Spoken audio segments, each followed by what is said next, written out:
You like goals, right? Love goals. You love goals. What do you love about goals?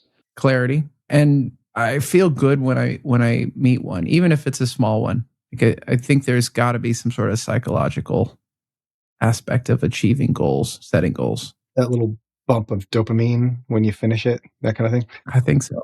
Totally been there too. And I love the focus that they give you, right? Like you narrow in, you still have wiggle room, but you're like, I know where I'm going. Right. Right. Resolutions are a kind of goal. Aren't they? Like, I mean, I want to get healthier this year. I want to reach out more to family.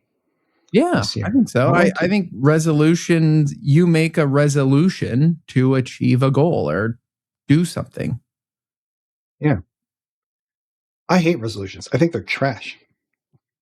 Me too. I'd like to subscribe to your newsletter. I agree with you.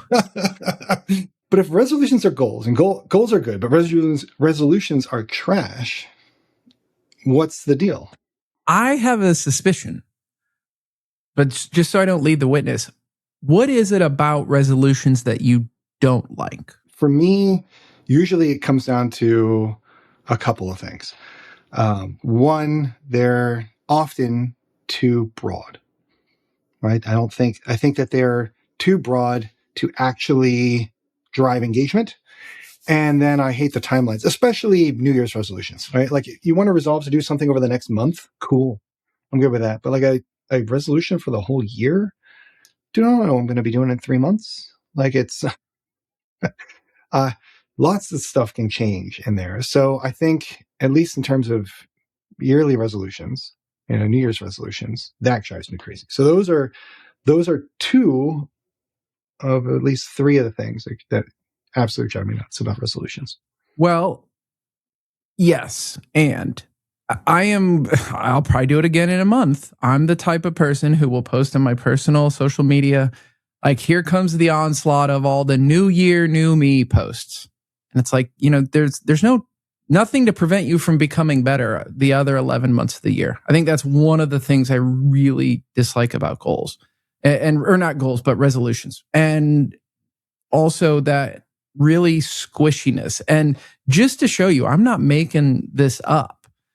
I'm going to share for everybody a presentation screen that I've got. And this is what I use when I do work. Your goals most likely suck. These are the 10 most common New Year's resolutions as of me Googling them a couple years ago. I don't think they're that much different these days. They're not. I don't think these probably changed much in the last 20 or 30 years. But what do you notice when you look through this list of 10? What do you notice? So many of them are activities or outputs. They're like, exercise more, go do this thing. Yeah. Right. But why? Right. And so what? Travel more.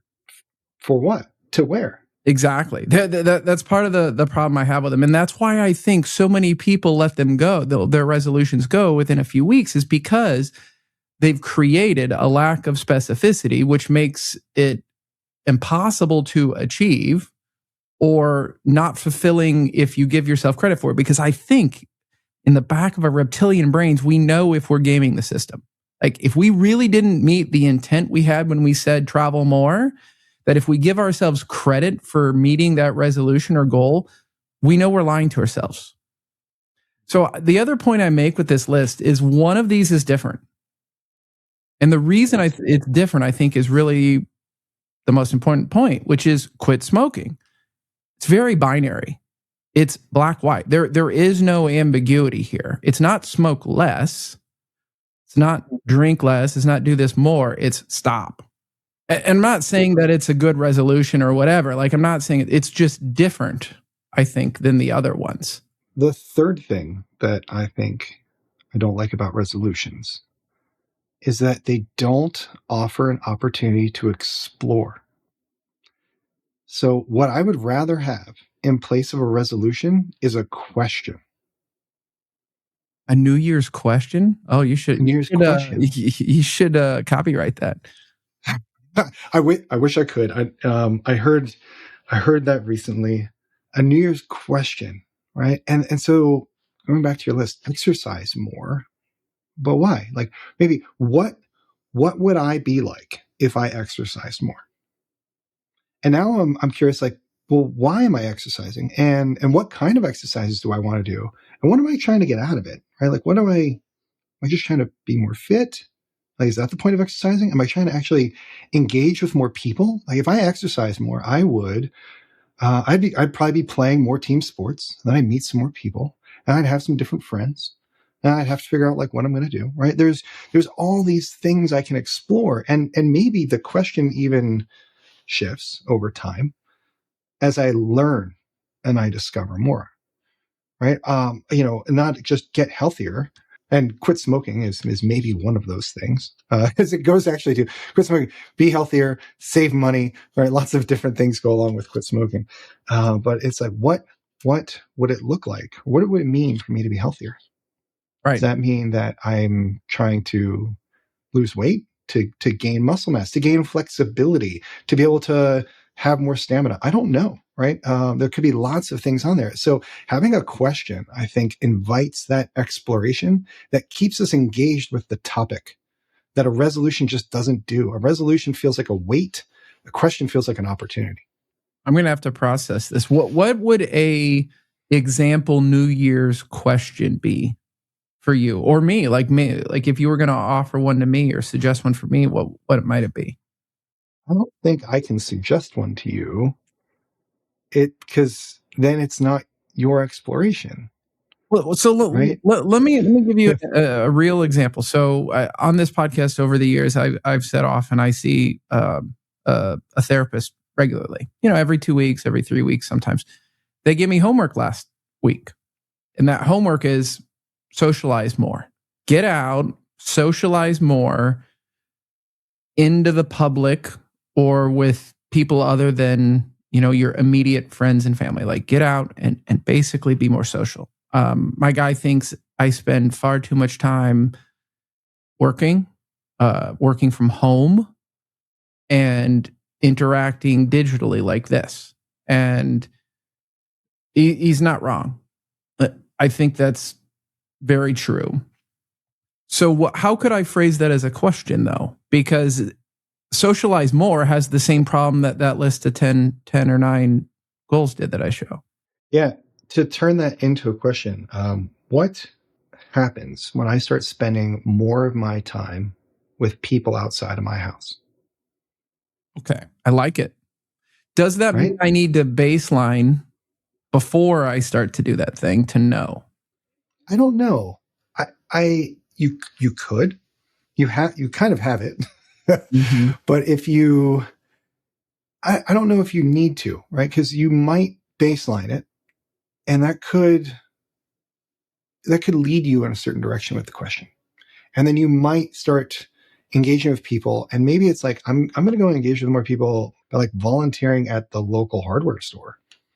Now it's just, I mean, I'm socializing with them, talking to them, but it's kind of work. But I'm still not feeling quite right, because like oh yeah, she said I was working a lot. Maybe it's not work that I need to do. Maybe I need to learn how to slow down with other people. That question continues to invite, and the baseline would have been wrong. Right. So I don't know if you need a baseline as much as you need curiosity I like it. I'm going to think about this. to be put on the spot.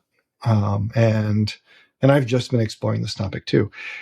I technically have a year and a half rather than a year here, but in a year and a half, my son goes to high school, and I'm pretty sure things will change. Right. As he becomes a full on teenager and goes to a new place, meets new people, has a totally different level of engagement with his schooling and activities there.